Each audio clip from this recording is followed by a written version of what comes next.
Hiya, girls. Did you see that goal last night? It was so offside. VAR. And what about the England first 15 for the rugby? Well, I don't know. Is this like your workplace?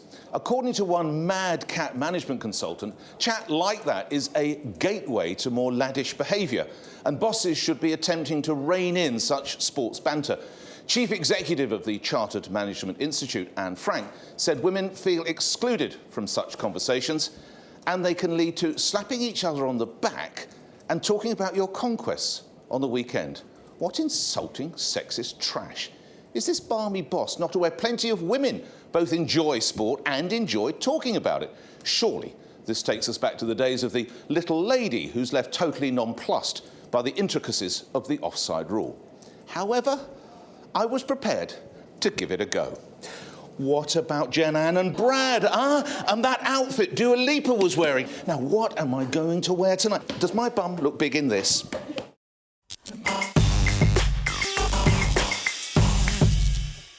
OK. So the only time I'm ever bored on this show is in the minutes before the recording starts, and you're there and Granddaddy Dyke is there, and the two of you start talking about the merits or otherwise of the previous night's football, cricket, rugby, whatever it is. Right. I sit there quietly ageing. Right. I'm not offended. No. I don't feel left out. No. I'm just bored out of my box. And the only reason I don't get up and walk away is because I'm attached to a mic and about to record a show. However, but we have the right. This woman, Anne Frank, I don't know what world she moves in and the kind of women she's talking about, but every woman I know, if you're bored with a conversation in any work area, you get up and you walk away from it. If it's sport, which is what I would do normally, I'd get up and walk away. In the same way, guys would get up and walk away if we were talking about periods and makeup. The idea that we need some kind of legislation or legal protection to protect us from this, you know, it paints us like we're some flimsy, fragile little creatures that can't manage in the workplace. It's Rachel, ridiculous. I would have thought women have more things to worry about in the workplace than whether I'm talking about the offside rule. Honestly, I just don't care. I mean, I love it when I live with 3 men. Yes, we know, but And it's they not time to all- go public. It's like your subject, Rachel. I'm making an At last. announcement. If only the news of the world was still So going. last night, I was absolutely thrilled. Guess what happened last night in our house? With 3 men, I dread to think. Actually, outside the house. Right, even better. They trotted digging your own off grave. to West Ham v Liverpool, Yes. and I had to monitor what was going on the What Family WhatsApp group. I'm going to get you a pint. Who wants a pie? What's the score? You know, where are you? Come back. You know, get about to kick off. I love the fact that they've got football. This is the way that men bond. Yes. Any mother of sons knows how they talk to their dad or to their mates or to their brothers about football. And I say... And you celebrate it? I celebrate it completely. Well, I think, actually, to your point, it is rather infantilising and strange that the decision has been made that perhaps some women wouldn't be interested, as you've just said. Well, it's sexist on its own. Yeah, it's sexist to call it sexist. Yes. And actually, if you think it is, you're right. And if you think about it, like, I don't really particularly want to talk about Love Island, but where do you then? What kinds of conversation? That's not female or anything. My boys watch that too. Indeed, right. But to my point, you're capable of which walking kinds away of from it. conversations do you then start saying this makes people uncomfortable? This one doesn't. This one, who makes that decision? And in fairness, 6.1 million people tuned into Love Island, whereas 26.5 million tuned into the England versus Croatia in the World Cup. Yeah. So in terms of what... I want to explore with you, Femi, and I found this bit actually, this is where it wasn't a funny story, I found this a little bit offensive, and I'll get you in on this as well, Madja, but the idea that you go from what an extraordinary goal or what a save or what a try to, wow, what a weekend I had this many conquests and I got off with a girl from accounts, and, you know, I found that really offensive that a bloke could go from that to that. That's the gateway point you're asking. That's the gateway point, the point I made. Which a woman was making. Yeah, which a woman made. Yeah, I wouldn't say that, no, I wouldn't say that's a gateway. I think I'd say just... OK, let's put it this way. If I was in an office and everyone was talking about football, I would feel excluded because I know nothing about football. I basically play FIFA as a way to pretend as if I know things about football. But you wouldn't be offended.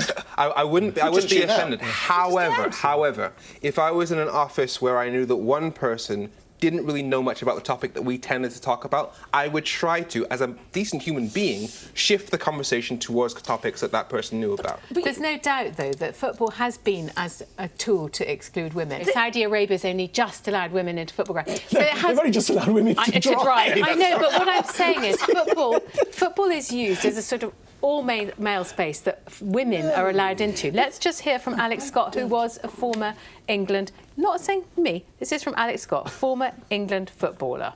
And she says, the abuse I've had on social media just for having an opinion on football has been tough to take. I had all of it, for being a woman on TV, for being a woman of colour on TV, that I'm ticking a box, death threats. At one point, I thought, why am I doing this? Is being on TV talking about football worth being threatened on social media? But then something shifted and I thought, why should I stop doing it? They're not going to win.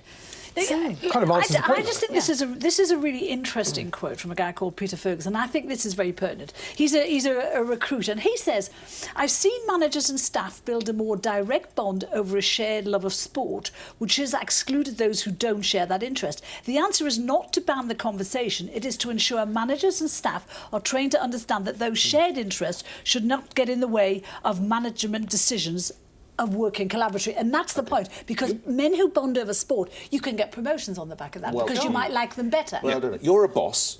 Would you try, if you heard that they were talking ceaselessly about cricket or football, does it fall to you to take action? No, I think there's a deeper problem here, and this points to a kind of a culture of increasingly policing what people say, how they say it, and to whom they say it. And I think it's a focus on the negative. Rather, what would be a better option, I think, is to focus on the positive, the inclusion point. Try and include others in conversation. Try and work out strategies to make sure people don't feel left out, rather than telling people what they can't talk about. Strategies about conversations in the workplace. Would you ban men? No, I'm talking Rachel Johnson. We're getting into, would you ban blokes going off and playing golf and doing deals on the golf course? I mean, it's the same sort of thing. It's saying it's an exclusive area. It gets silly. Sorry. It is important, if you don't have it, if you do recognise that one person is constantly socially excluded in the workplace, and you don't have a strategy to promote inclusion by just giving a quick nudge by saying, maybe talk about some other topics just occasionally. Well, the suggestion is that guys are talking about sport all day. That's nonsense. Of course, let's broaden it out. Yes. Either guys, even if there was a group of like 10 women who are constantly talking about football and one guy who's not interested in football, it would still be an exclusionary thing if they never talk about things. I would read up on football then. I'd start watching it, because if I'm the only one left out and everyone else is talking about this thing, that's my responsibility to do something. And that's why I started playing FIFA at uni. But it's still essentially something that you would try to. Is that a computer game? Yes. So if you can't beat them, You're really struggling with it. But it's difficult to know how a strategy like that would actually work. And you again, I come to you again and I look at you because you run staff. I don't quite know how you set it up and implement it. Yes. Right? Well, no, that's right. And so you've just got to, when I say strategy, I don't mean, things on paper. I just mean in your mind, you've got to, I think it helps to focus on the positive rather than negative. Don't tell people what not to talk about. Yeah. Rather try and, for example, if you're a boss, you can organise events for staff that makes them feel included in other ways. I don't think it's helpful to try and police conversation. And I bring that back to the point about which subjects are acceptable to talk about and which aren't. I mean, Love Island, football, I don't know, fashion, makeup, fashion. And the assumption that a guy wouldn't be interested in makeup is another assumption that people are making. Just look at the way I'm dressed. I mean, seriously. You're wearing makeup right now. Maybe I lost the argument. The only thing I have to worry about with your conversations is that I'm just ageing here. That's my problem. OK. Now, there comes a point in every relationship when the magic starts to fade. Talk turns from suspenders to dirty socks, and everything just seems a little less exciting. For some lucky couples, post-wedding bliss only ends with the pitter-patter of tiny feet. For others, it doesn't last much longer than the wedding cake. But for one man in Birmingham, a moment of madness following a row with his new bride could have led to a lifetime in the doghouse. Were it not for a certain four-legged friend. Here's PC Carl Woodhall and PD Odin to tell the tale. Well, Odin, what do you think, eh? The bloke apparently has a row on the phone with his missus, then throws his ring, thinks better of it, and luckily we was passing by and you decided to take 2 minutes to find it. Back on shift within 5 minutes. Our dogs are trained to find human scent. PD Odin found it, 2 minutes time, back on patrol, and a good pat on the back for the dog. I was offered a few beers, but obviously turned them down. The bloke was ecstatic. Good boy, Odin. Odin, for giving this bride and groom their happy ever after. You are our hero hound of the week. Nice. Yeah. That's incredible, because apparently these two guys were scratching around in the road when the policeman saw his wedding ring because he had a row with his... So, yeah, but then when the police saw him, he was scratching around in the road. I've had spaghetti bolognese thrown at me. I've never had a ring thrown at me. How long had they been married? Not long. Not long. That's a question I don't know the answer to. Richard. It could have been 20 years, in which case No, it's wasn't more it? No, it understandable. said new. You're not listening to the thing. Yeah. Newlyweds they are. Newlyweds. That dog is wingman of the year. Okay, that's it from us this week. But if you want to join the debate, just search for The Pledge on Twitter or find us on Sky News Facebook page. And you can also listen on the go. Just look up The Pledge wherever you normally listen to podcasts. Thanks for watching, and we'll see you next time.